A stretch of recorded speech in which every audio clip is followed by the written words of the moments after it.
Went to a Restore Freedom meeting in Orlando a few months ago, and I was able to meet somebody I thought I wouldn't be able to meet, and I actually interviewed this person. I was really surprised. I didn't think I'd even get a chance to even talk to him, but um, Payman Montejere, he has a group called Freedom Law School, and he started this, been doing this for a while. It's was Restore Freedom, had a bunch of speakers come in to talk about more or less the freedom of taxes, and you know, is a lot of it legal or is it not illegal? Well, one of the gentlemen, Joe Bannister, he was a special agent for the IRS. After working with the IRS for 4 or 5 years, for what he said, he started investigating groups of people that said the income tax system wasn't legal, that people didn't have to pay into it. So, being a special agent for the IRS, he figured he's going to investigate these people and maybe arrest them and get them in trouble for saying such things. But what he found out was that they were right. So he actually wrote a book off it. A recent book is called "Investigating the Federal Income Taxes." It's on Amazon, and it's a report to the American people by Joseph Bannister. So I met Joe at the meeting, and I asked him for an interview, and he actually let me interview him. And he has a great story to share. If you can search his name out, go to a Freedom Law School. They have a speech on there, so you can actually see his whole presentation. When he started working for the IRS, he was originally wanted to get a job working for the FBI. But Payman Montejere, this is Payman right here. He is from Iran years and years ago, and for 30 years he started this group called Freedom Law School, and this is true. 98% of Americans don't have to pay income tax. It's really interesting. There's a lot to it. You even call that number. He has a program that you can get onto, and he'll take care of all the paperwork. Never do your voluntary income tax ever again. What I love about Joe's book, it covers amazing detail. Joe is very analytical. He researches the law.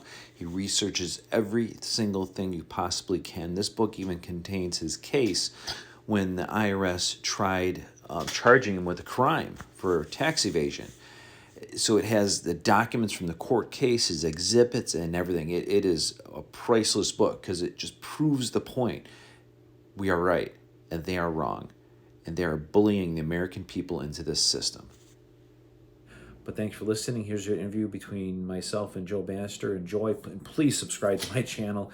If I can get enough subscribers, maybe I can share more of these stories and do more research for you people out there. Thank you. I'm here with Joe Bannister. Joe has kind of been a wake-up call for me in regards to IRS tax filings. It always bothered me when I was younger. It's like, why do I have to give the government all this money all the time? And to come to find out, in 2009, a gentleman locally in New York State introduced Joe to me through videos and information, because he actually stopped taking income tax out of his employees' payroll, and the IRS went after him and he beat the IRS. So it led me to the studies and understanding, what's really going on here. And when you have a IRS agent kind of supporting, because he's done his own research on it, it's just very it's very intriguing, and I think more people need to understand it. What I'll try and do here, I'll get you more of Joe's past in connections to this video here, when he first started doing presentations and everything going on. But thanks, Joe. Thanks for let me do this. I'm really excited. Thank you, David. Thank you. And we're here today. What's the event called today? It's Freedom. Restore Freedom Rally. Yeah. Put on by Freedom Law School. And the gentleman invited here is Payman Montejere. Yeah, Montejere. I can never get that last name. And Payman, for almost you learned of him early on in your IS Yes. days? Yeah, about 2.5 years. I was at the IRS from 93 through 99, 1993 through 1999, and I met Payman around 1997. So I still had a couple of years left in my 5.5 years at the IRS, and came across Payman as someone to talk to about this evidence about the much more limited application of the federal income tax. Now, during your presentation, you're stating that you would work 50 hours a week at the IRS, and you'd actually do your own studies on the side. Was the studies on the side some of Paymon's discussions, with him? Yeah, or? yeah. In fact, he this is back in the day of audio tapes, and he actually sent me these audio tapes. We didn't want it to say, like what the tapes were really about. So it said like, underwater basket weaving or football on the moon or just some crazy title on the tape. But anyway, yeah, I was able to learn, about legal research and just things that I really didn't learn in, as studying for the CPA exam or for my accounting degree or certainly in IRS training. So when you started working for the IRS, you stated in your presentation you did today that you just started studying the IRS rule book, it's just full of codes. It's virtually that thick. And I couldn't believe, so the IRS really wasn't, your bosses weren't really happy that you were studying the code? Yeah, I was very surprised. Basically my first day, I didn't have any casework, as would be, typical when you're brand new at the job. You have to develop cases on your own, or the IRS or other special agents will develop cases, but for whatever reason they may not be able to work on the case. They're going to go on vacation, or they just don't have the competence or the experience level. But the first day on the job, I don't really have any work to do, but having a work ethic, I didn't want to just sit there getting paid doing nothing. So I looked at the Internal Revenue Code as something to do because I would be enforcing certain sections out of that code book. And my boss just really surprised me by coming over and saying, "What are you doing? Look, you shouldn't be looking in that book." It just was really, really bizarre, a culture shock. So how long into the job, I didn't catch this, and how long were you into the job when you started noticing suspicious things in regards to the code, how it read? It was about 3 years into because I was listening to a talk radio show in the San Francisco Bay Area. And I think I saw one of your videos in the past, you were kind of all gung-ho, like, I'm going to get these people, right? Or is that your impression over these tax protesters? Well, I certainly, as I've said in my speeches, that if I had any bias, and I probably have to admit I had some bias, it would be against the premise, that the government was doing something illegal or deceitful. But I also tried to keep an open mind and just look at the facts, and I didn't create anything out of my own efforts. It was more to validate or press on, poke and see what was true and what was not true. So you started studying 96, 97 then, when you really started? Yeah, it was December of 96, so about 3 years into my career when I heard this lady, D.V. Kidd, on the radio claim that there was a problem or the IRS was enforcing the income tax laws outside of what they legally had the authority to do. That was December of 96. And then by January 97, I started to acquire research materials to see whether this claim she made, that most Americans weren't required to pay the income tax, whether it was true or not. So January of 97 is when I started. And so all of 1997, all of 1998, and then 2 months into 99, evenings, weekends, even vacation days, spent, other than I was a husband and a father, so of course those things came first. But every spare moment, really digging deep and to find out who's telling me the truth. Is it the IRS who employs me? Is it the media? Or is it these people who the government says are crazy, they're tax protesters, all they do is spew, BS. Who's telling me the truth? And you're not from an anti-government family. You're from, not at all. your family, they're into law enforcement. It's pretty impressive. But it's just the point that, all of you have hearts. And by listening to you made a statement, you realize there's something morally and ethically wrong here. And you basically studied it, found out it was just wrong. And how did that really morally and ethically bother you deep inside, that once you found this out? Yeah, I had a tremendous, I guess you'd call it like a pit in your stomach, like an emptiness. And I put my family, my wife, my kids through a lot of sacrifices and suffering by taking a pay cut, being gone for 16 weeks of training while our youngest son was like an infant. You say a pay cut when you quit the IRS? No, when I left the private sector to go work for the yeah. government. Okay. Took a significant pay cut. And then it took a while to ramp back up. Because you were in accounting, Right. That you specialized in. Right. But your way of thinking is analytical. You Yes. figure things out. You break things down. So when you got this new job, and this is your duty for your country, basically, no different than serving in the military, right? Yeah. And that's what you took it upon yourself to actually make this sacrifice, but be proud that you're doing something good for the country. And that's So- what was slowly dissipated, was the pride. I mean, a pride in a good sense, where I wanted to do a good job, wanted to serve my country. As you mentioned, other family members were in law enforcement and fire service, and my dad worked for the city of San Jose, California for 35 years, retired from there in the public works department. The uncle was a deputy sheriff in Santa Clara County. So that was a lot of government service and honorable government service. So when I found out that, wow, this is looking like there's some real deceit and lack of authority to do the things that the IRS did, that really put a big pit in the bottom of my stomach. But it takes a special kind of person to then do what you did and then question the authority officially within the ranks above you, and then really make that sacrifice in stepping away from your job. I can't imagine how your family, your wife felt and everything else, but you really didn't feel right about it, and it was quite alarming. Hopefully Joe will share me part of his presentation. I'll show you here some of the clips of the letters he actually sent to his boss, and the non-responses that you got, and how he basically followed up. So the government then retaliated against you back in 2009? Well, there was several instances of retaliation.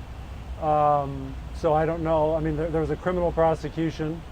There was a civil complaint filed against me for what they call disreputable conduct by the Office of Professional Responsibility. Yeah. So basically, after I left the IRS, I was representing people with IRS disputes. Yeah.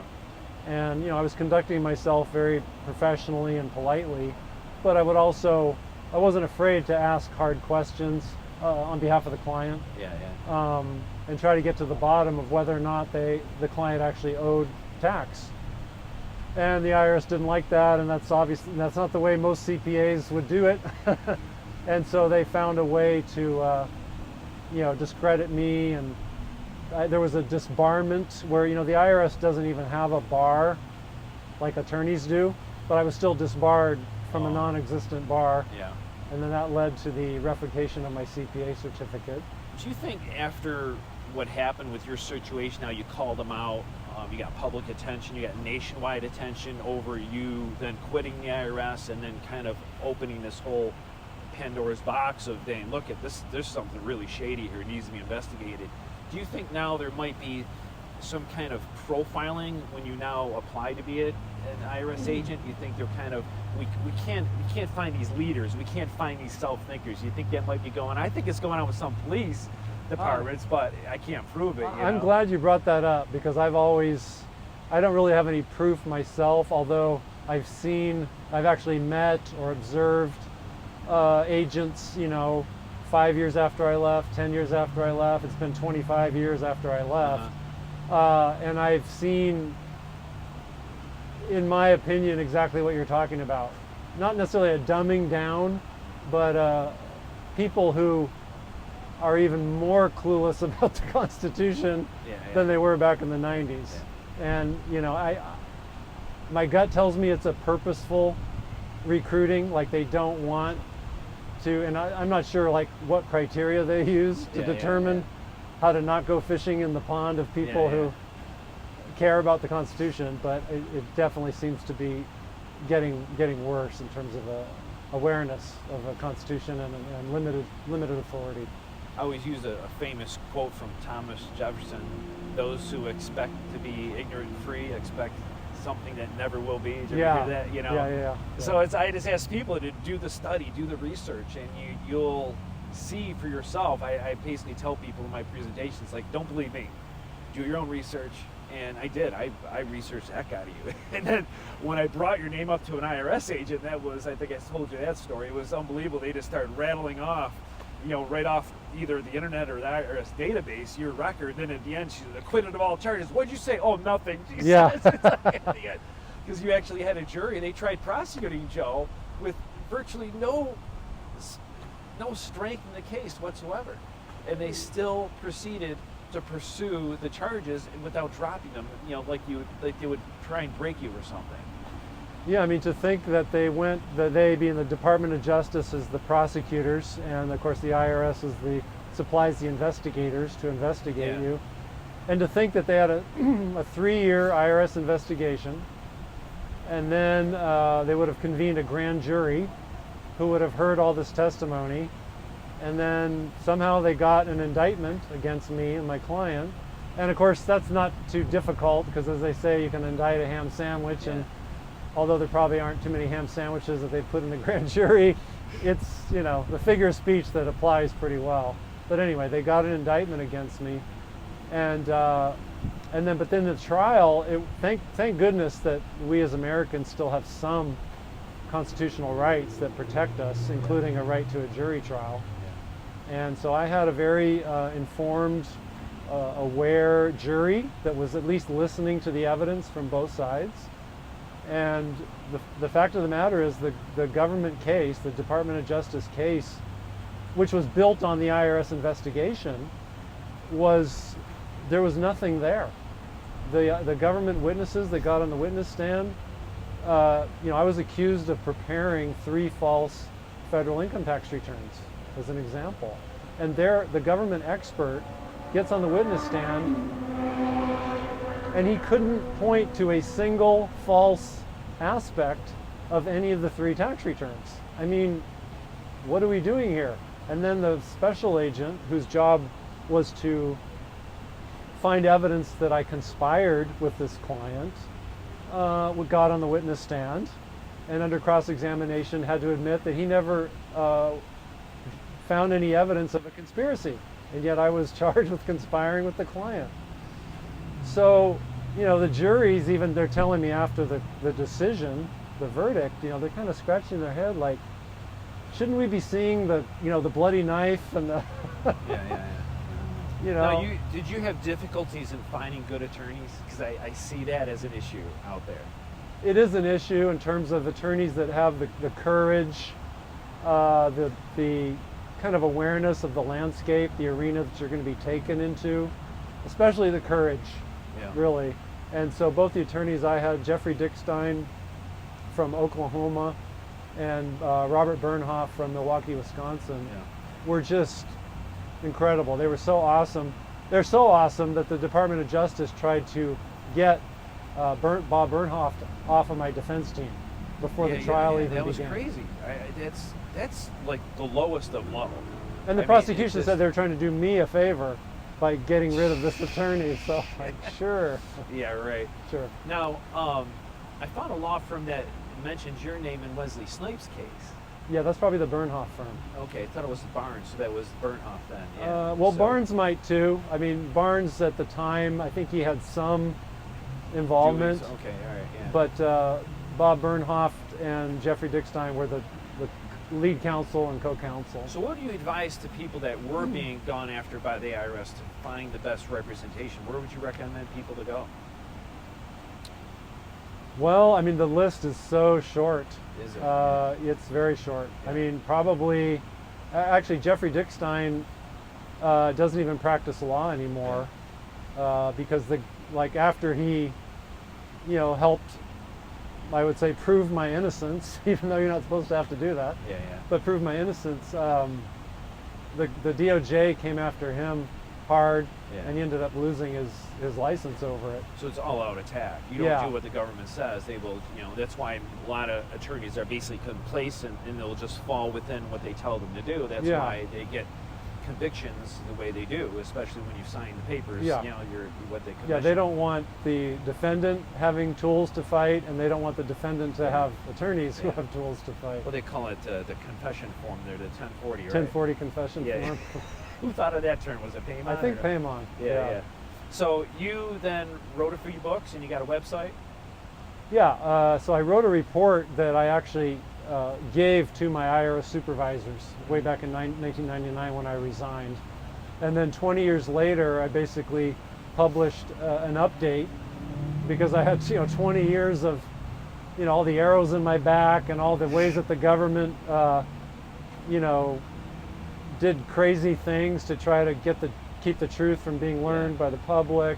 So there's quite a bit of really interesting information in this updated 2019 book. It's Yeah. called "Investigating the Federal Income Tax: A Report to the American People." Yeah. Is that book available where for sale if they wanted to buy it? Agentfortruth.com Okay. on the landing page, or you can get it through Amazon. Although I'm not too fond of Amazon, but people do like to shop there, so you can get it there, or on the landing page of agentfortruth.com. So, after the mortgage crisis, what was that, 2006, 7, when that alleged self-made mortgage crisis, I think, they were giving loans to people that couldn't afford the payments, and they overinflated houses, especially down here in Florida. Right. And then after that, they made a requirement to get a house mortgage, you now have to have a proof of a 1040. Mm-hmm. So if people do decide to go down this path and stop doing 1040s, if they decide they have to be on their own, they can't deal with banks anymore, basically, to a certain extent. Well, I don't have any expertise in it, in that arena, but I would say I have a sneaking suspicion that if you apply for a loan and you have a tax return to show, you're going to get this interest rate. Mm-hmm. If you don't have a tax return, but you have other ways to prove what Yeah. your earnings are, you'll probably get you might still get a loan, Yeah. or you would get a loan, but you have to have a higher interest rate.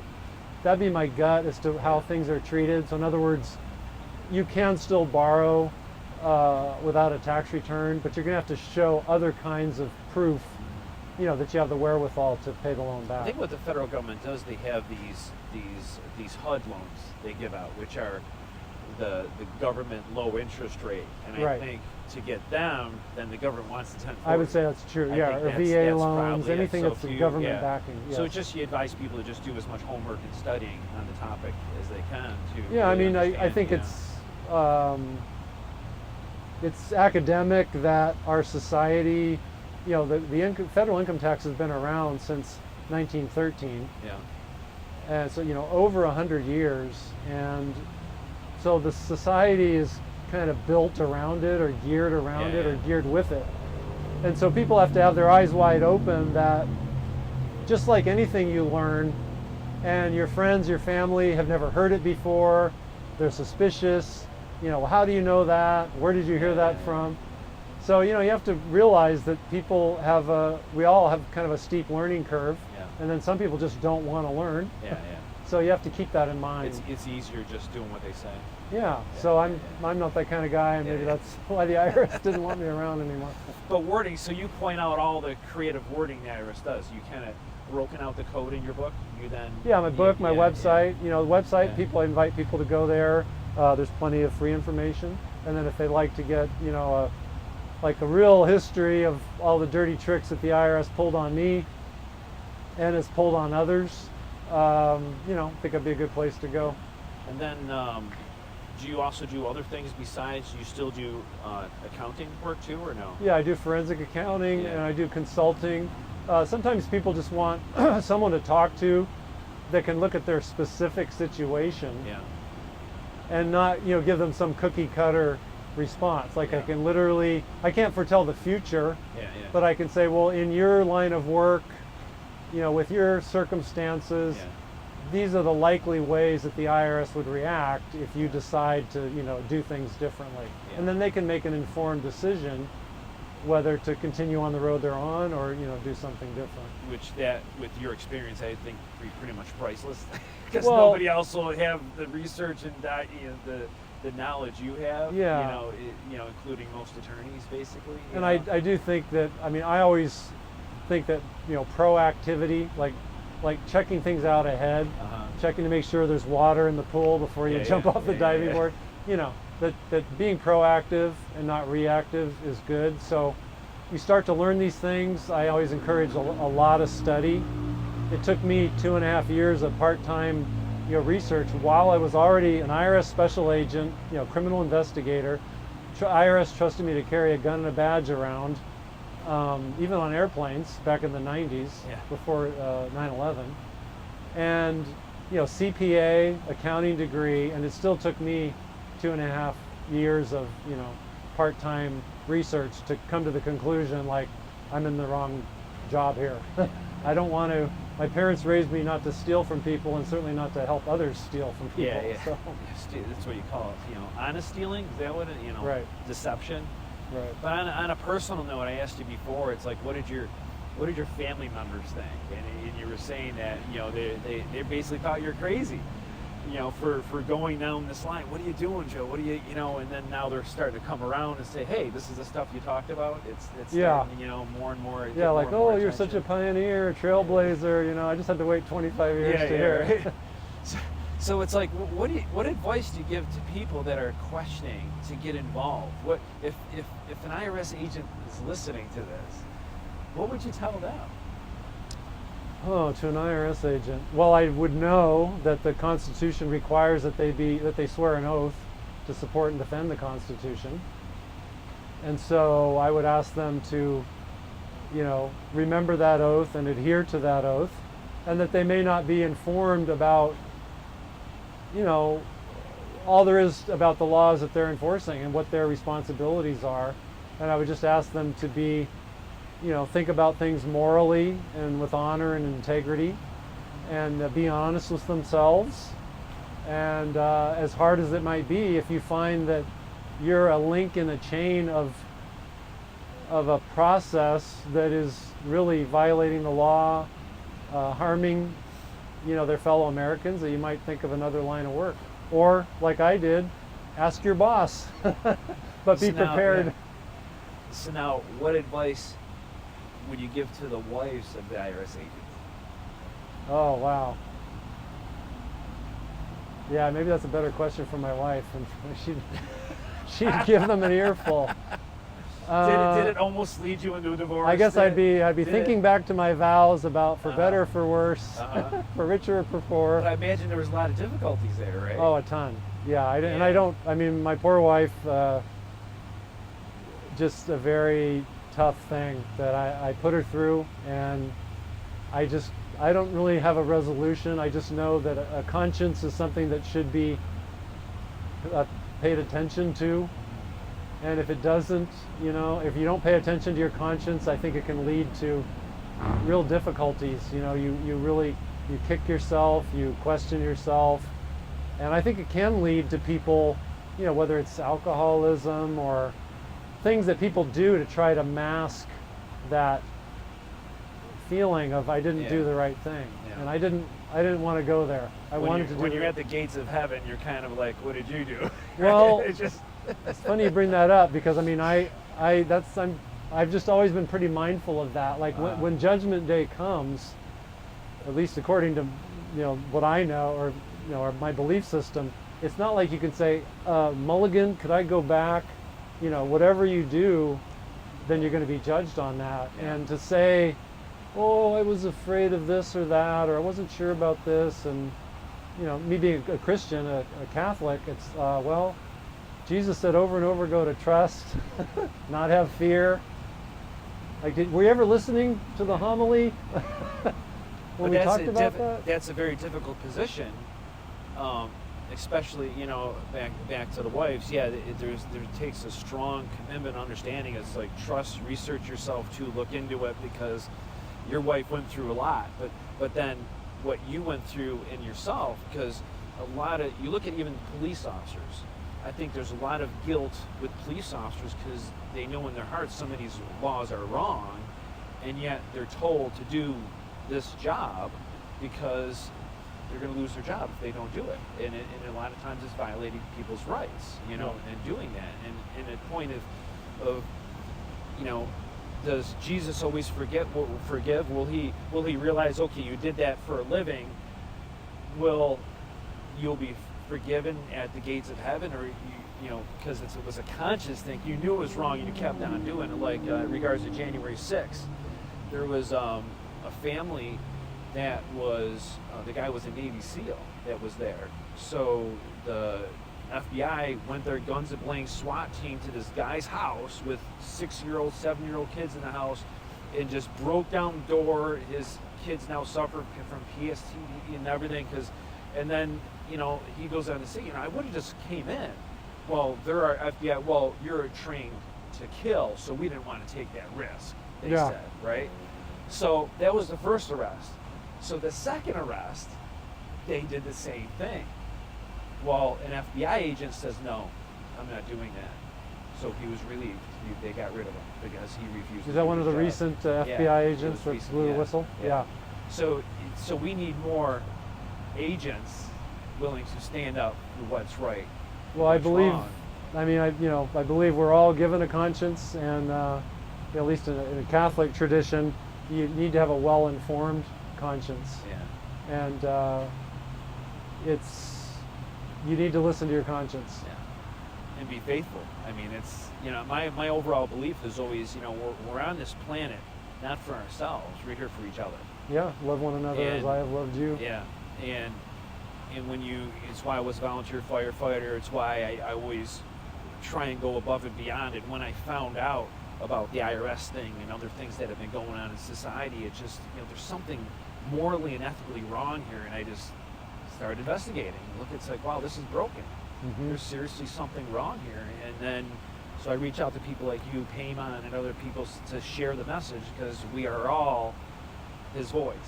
Yeah, and ultimately we Americans are going to have to decide, what are we going to do about this, you know, and I can't do anything by myself except to try to be as honorable as I can, you know, keep my integrity, and just tell my story, tell the truth. Yeah. So you'd advise to IRS agents, say, look, there's other jobs someplace else, just quit their job. Yeah, I mean, right? And I think there can be some protection from having good people in bad agencies. Yeah. If all the good people leave, that's not so good either. Yeah, yeah. But I guess, you know, each person has to look at their own situation and what they're doing. And one time near the end, before I left, I was involved with a search warrant where we had to go onto a person's property and go and search their house. Mm-hmm. And in their closet, they had a big walk-in closet, and there were a bunch of books in this guy's closet that I had in my own closet because I was, you know, researching. Yeah. And I'm like, I'm looking at the books, I'm like, I've got this book on my shelf. And that's when I realized, like, wow, I think I got to get out of here, because I mean, I'm literally in the house of someone who's being investigated because they, you know, bought a book and adhered to what they believe to be the truth. And I'm reading these same books and coming to the same conclusions, you know, and yet here I am with a gun and a badge, you know, like so it's, you know what I just heard yesterday? That states are now passing laws, or they're changing the requirements to be police officers. I don't know if I send you the link to the one, but now you don't have to be a U.S. citizen to be a police officer. Yeah. So you watch next time you're going to have immigrants be IRS agents. That's probably what will happen. Immigrants that police officers that don't know their rights. We got a guy back home in Audit Erie County, and he goes to City Hall, and they got immigrants working at City Hall as security. So he goes in their video cam, and the immigrants they're pushing them, get out of here. You know, you can't videotape here because they're bosses. So they don't understand what our rights are here. And Americans don't understand as it is. Yeah, but yeah. And now we got a whole nother level. Yeah. Well, wait till they start having immigrant judges. Yeah. Then we'll really be sunk. Yeah, exactly. Well, thanks for the interview. Your link to your website again is what? Agentfortruth.com. FOR. Agentfortruth.com. Thanks for the new book there you gave me, and then I'll share your message and keep on going. Thanks, David. Thanks, Joe. Thank you. Thanks. Reach out. I wanted to hit on